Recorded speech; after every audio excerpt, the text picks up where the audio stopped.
Russia has come under fire at the UN Security Council over its comments about the suspected chemical weapons attack in northern Syria. The US, the UK, and France are demanding an investigation, and the accusations against the Syrian government have President Trump apparently distancing himself from Assad. Aram has more. Russia claims the civilians died due to the leakage of poison from rebel weapons after one of their stockpiles was hit by Syrian airstrikes.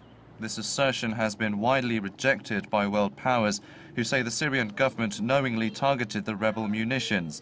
Britain, France and the United States presented a draft resolution during the UN Security Council's emergency meeting on Wednesday, condemning the attack and demanding an investigation. Russia said the text was hastily prepared but did voice support for an inquiry. UN Secretary-General Antonio Guterres said war crimes are going on in Syria, but when asked if he thought Assad was responsible, he called for a clear probe to remove all doubts. US President Donald Trump, meanwhile, blamed the attack on the Assad regime, saying it went beyond the red line. It crossed a lot of lines for me. When you kill innocent children, innocent babies, little babies, with a chemical gas that is so lethal, people were shocked to hear what gas it was. That crosses many, many lines, beyond the red line, many, many lines.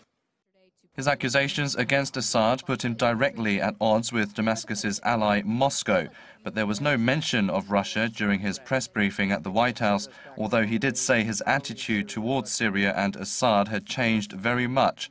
But Trump's top diplomat, Rex Tillerson, said Russia should rethink its support for the Syrian government. And we think it's time that the Russians really need to think carefully about their continued support of the Assad regime.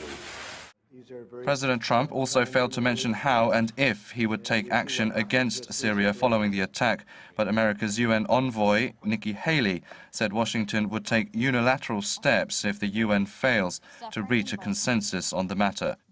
Aram, Arirang News.